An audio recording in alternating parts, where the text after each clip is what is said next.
ఏమి మారాను అంటే దానం కాంగ్రెస్ నుంచి టీఆర్ఎస్కు మారాను, టీఆర్ఎస్ నుంచి కాంగ్రెస్కు మారాను తప్ప రంగులు మారాను, వేషం మారాను, భాష మారాను తప్ప భారతీయ జనతా పార్టీ పట్ల, కేంద్ర ప్రభుత్వం పట్ల, తెలంగాణ రాష్ట్ర ప్రభుత్వం యొక్క ఆలోచన విధానంలో 1% కూడా మార్పు రాలేదని చెప్పడానికి నేను చింతిస్తూ ఉన్నాను.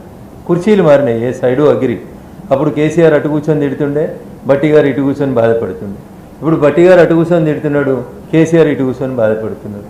కుడి ఎడమైంది, ఎడమ కుడైంది, అధికారం ప్రతిపక్షమైంది, ప్రతిపక్షం పాలకపక్షమైంది తప్ప ఏం మారింది అంటే ఇద్దరి ఆలోచన విధానం లోపల ఎక్కడ కూడా 1 ఇంచు కూడా మార్పు కనబడలేదని చెప్పడానికి చంద్రశేఖరరావు గారి నడవడిక.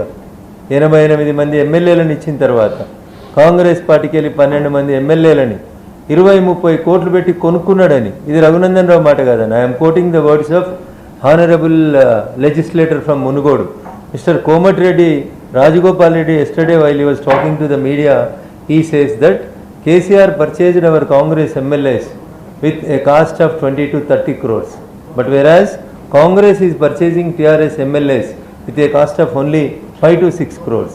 ఇది గౌరవనీయులు మునుగోడు శాసనసభ్యులు కోమటిరెడ్డి రాజగోపాల్ రెడ్డి గారు మీడియాతో చిట్ చాట్లో మాట్లాడినారని నిన్న ప్రముఖ దినపత్రికలలో వచ్చింది.